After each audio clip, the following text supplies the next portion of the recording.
Tantrums, every parent's least favorite word.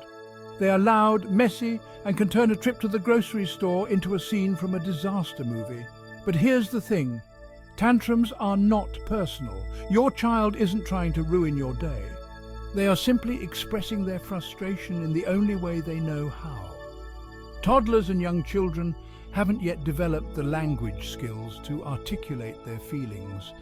They don't have the emotional maturity to handle disappointment, anger, or frustration in a socially acceptable way. So what do? They scream, cry, kick, and maybe even throw themselves on the floor. It's their way of saying, "I'm overwhelmed." The key to mastering child tantrums lies in understanding this simple fact. It's not about you, it's about them. Their underdeveloped brains are struggling to cope with big emotions.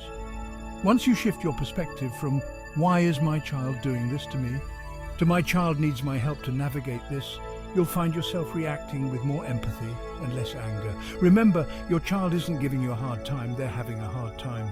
Your job is to be their emotional coach, guiding them through these turbulent times with love and understanding. When a tantrum erupts at home, you have the advantage of familiar surroundings and established routines. The key is to create a safe space for your child to ride out the emotional storm. This doesn't mean giving in to their demands, but rather providing a comforting environment where they feel secure and loved, even amidst their meltdown. Start by modeling calm behavior. Children are incredibly perceptive and pick up on their parents' emotions. If you react to a tantrum with anger or frustration, you're likely to escalate the situation. Take a deep breath, lower your voice, and remind yourself that this too shall pass. Choose a specific area in your home that can serve as your child's calm-down corner. This could be a cozy beanbag chair, a designated spot on the couch, or even their own room if they feel overwhelmed by stimulation. Fill this space with calming items like soft blankets, stuffed animals, or sensory toys. When a tantrum strikes, calmly guide your child to their designated space. Explain that it's okay to feel upset and that they can come out when they're ready to talk or be with others. Don't force interaction or try to reason with them while they're in the throes of their emotions. Let them release their feelings in a safe and contained environment. Distraction is a powerful tool in a parent's arsenal, especially when dealing with younger children. Think of it as a gentle nudge to redirect their attention away from the source of their frustration and onto something more positive. It's like performing a magic trick on their little minds, making the tantrum disappear with a wave of your parental wand. The key to successful distraction lies in being observant and understanding your child's interests. What are their favorite toys? What activities always make them smile? Keep a mental list of these mood boosters and have them readily available for tantrum emergencies. When you sense a tantrum brewing, or if it's already in full swing, introduce a distraction strategically. Don't announce it with fanfare or try to force it on them. Instead, casually bring out their favorite book, start singing a silly song, or suggest playing with a beloved toy. Sometimes even a simple change of scenery can work wonders. If you're at home, try moving to a different room or stepping outside for some fresh air. The key is to break the cycle of frustration and redirect their attention to something more engaging. Boundaries are the invisible fences that help children feel safe and secure. Setting firm boundaries can reduce the frequency and intensity of tantrums. Children thrive on routine and consistency. Inconsistent boundaries create confusion and anxiety, leading to tantrums. Be firm but loving when setting boundaries.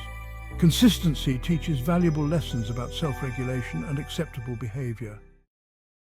Public pandemonium, staying cool under pressure. Public tantrums are every parent's worst nightmare. The judgmental stares, the whispered comments, the feeling of being completely and utterly mortified. It's enough to make even the most patient parent want to crawl under a rock and hide.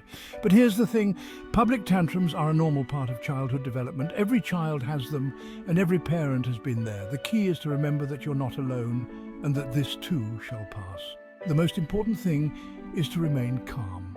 Your child is looking to you for cues on how to react. If you mirror their panic and frustration, it will only escalate the situation. Take a deep breath, lower your voice, and remind yourself that you're the adult in this situation. Ignore the onlookers. Easier said than done, right? But trust me, their opinions don't matter.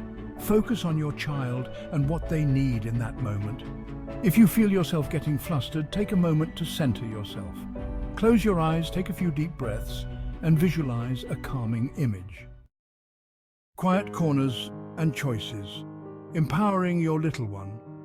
When a tantrum strikes in public, your first instinct might be to make a swift exit. But sometimes a change of scenery within the same environment can be just as effective. Look for a quieter, less stimulating area where your child can decompress. This could be a secluded corner of the store, an empty aisle, or even just stepping outside for a few minutes of fresh air.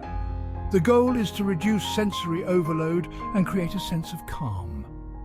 Once you've found a suitable spot, resist the urge to lecture or reason with your child while they're still in the throes of their emotions. Instead, offer comfort and support. Let them know that you understand they're upset and that you're there for them. Another effective strategy for managing public tantrums is to offer simple choices. This gives your child a sense of control, which can be very empowering during a meltdown. For example, you could ask, "Do you want to hold my hand or walk next to me? Or would you like to sit in the shopping cart or walk for a little bit?" Even small choices can make a big difference in diffusing a tantrum. Planning ahead.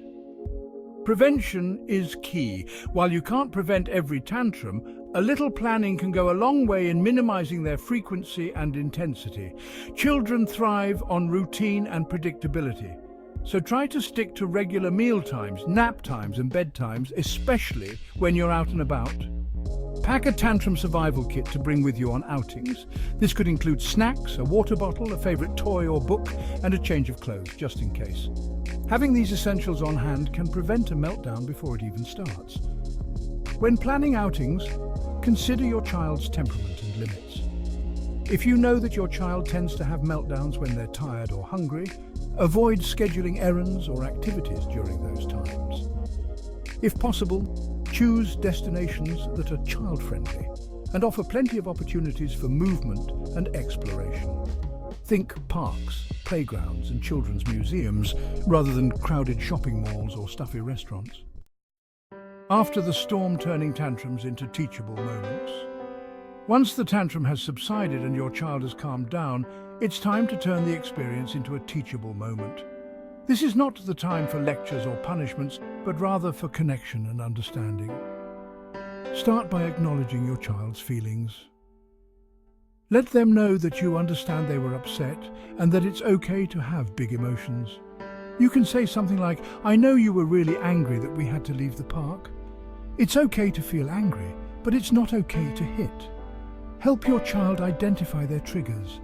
Ask them what happened right before they got upset and what they could have done differently.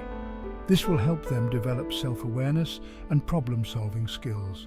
Teach your child coping mechanisms. Explain that there are other ways to express their feelings besides having a tantrum. Encourage them to use their words, take deep breaths, or find a quiet space to calm down. Consistency is king. The golden rule of parenting. Consistency is crucial when it comes to managing tantrums. Children thrive on predictability and routine. When you respond to tantrums in a consistent manner, it helps them feel safe and secure, knowing what to expect. This means sticking to the boundaries you've set, even when it's difficult. It means following through with consequences, both positive and negative. And it means being patient and understanding, even when you're feeling frustrated. Remember that every child is different, and what works for one child may not work for another. Be flexible and willing to adjust your approach as needed. The most important thing is to find what works best for your child and your family. Managing tantrums is a marathon, not a sprint. There will be good days and bad days. But by staying calm, consistent and loving, you can help your child navigate these challenging years and emerge as a well-adjusted individual.